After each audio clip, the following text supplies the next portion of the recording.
Internet, benda ajaib yang bikin kita bisa kirim foto, chattingan sama temen, streaming video, sampai download game yang ukurannya ratusan gigabyte.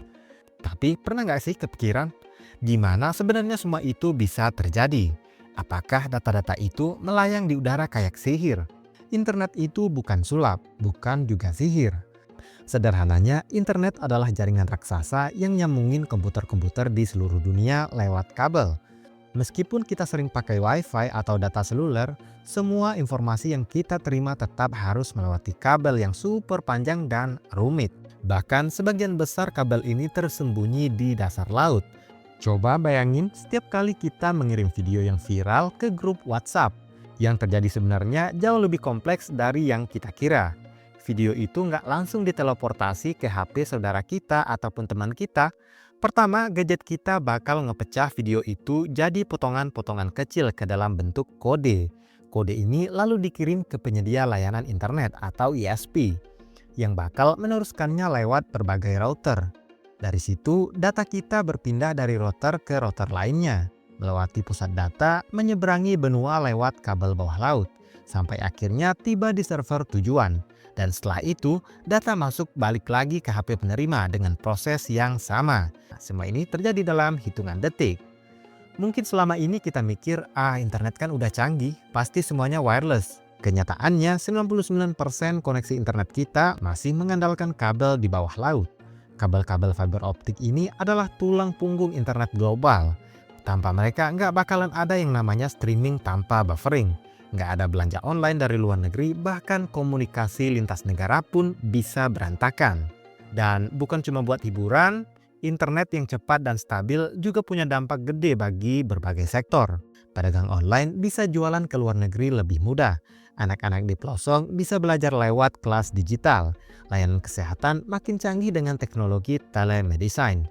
Dan industri bisa berkembang pesat dengan otomatisasi berbasis internet. Tapi pernah nggak kalian penasaran gimana awal mula semua ini bisa terjadi? Yuk kita selami bareng-bareng sejarah internet yang mengubah peradaban manusia. Dunia yang berubah dengan internet. Di abad ke-21 ini, dunia mengalami revolusi digital yang super pesat. Sejak tahun 1980-an, kecerdasan buatan AI mulai mengambil peran penting dalam kehidupan kita. Gak percaya? Sekarang aja siapa saja boleh mengubah yang tadinya cuma gambar bisa berubah menjadi video. Contoh lain, kita bisa dengan gampang menciptakan lagu, membuatnya ke dalam berbagai jenis genre. Selain itu, AI juga bisa menjadi mesin pencari layaknya Google Search dan masih banyak fitur AI yang sedang hype dan terus berkembang di masa sekarang. Tapi semua ini nggak bakal ada kalau internet nggak ditemukan. Dari ARPANET ke internet, awal mula dunia digital. Sejarah internet dimulai dari tahun 1960-an, saat teknologi pertama yang mirip internet dikembangkan, yaitu ARPANET, Advanced Research Project Agency Network. Tapi yang menarik adalah konsep internet ini sudah diprediksi jauh sebelumnya. Nikola Tesla, ilmuwan jenius itu pernah meramalkan sebuah sistem komunikasi global tanpa kabel yang mirip dengan internet sekarang. Saat itu, dunia informasi mengalami banyak revolusi. Telegram baru ditemukan dan Guglielmo Marconi sukses menciptakan transmisi gelombang radio untuk komunikasi jarak jauh. Lalu pada tahun 1962, J.C.R. Licklider, seorang profesor MIT dan direktur dari ARPA, punya ide tentang Galactic Network, sebuah jaringan komputer global yang bisa diakses di mana aja. Konsep ini jadi pondasi utama bagi lahirnya internet. Tahun 1966, proyek ini diteruskan oleh Robert Taylor dan mendapatkan dukungan dari militer Amerika Serikat. Mereka ingin sistem komunikasi yang lebih cepat dan tetap berjalan, bahkan jika terjadi suatu saat perang nuklir. Akhirnya setelah 3 tahun pengembangan, ARPANET berhasil diuji coba pertama kali pada 29 Oktober 1969. Charlie Klein, mahasiswa UCLA, sukses mengirimkan pesan login ke Stanford Research Institute. Walaupun sistemnya sempat crash setelah 2 huruf pertama, tapi itu jadi langkah awal internet seperti yang kita kenal sekarang. email, TCP/IP, dan kelahiran World Wide Web. Setelah ARPANET sukses, inovasi terus berkembang. Tahun 1971, Ray Tomlinson, seorang pengembang dari ARPANET, menciptakan email pertama di dunia. Isi email pertamanya adalah baris pertama dari tombol keyboard, QWERTY UIOP, cuma untuk mengetes sistem aja. Tapi ini tetap menjadi sejarah. Dia juga yang menemukan penggunaan simbol 8 untuk alamat email yang kita pakai seperti sekarang. Pada era itu, komunikasi masih menggunakan sistem circuit switching, di mana operator harus menyambungkan panggilan secara manual. Karena itu, ilmuwan mengembangkan sistem packet switching, yang memungkinkan komputer berbicara satu sama lain menggunakan protokol TCP/IP, Transmission Control Protocol, Internet Protocol. Dan akhirnya TCP/IP versi modern mulai digunakan pada 1981. Nah, pada awalnya internet hanya digunakan untuk kepentingan militer dan akademik saja. Namun, dengan berkembangnya teknologi, permintaan semakin tinggi.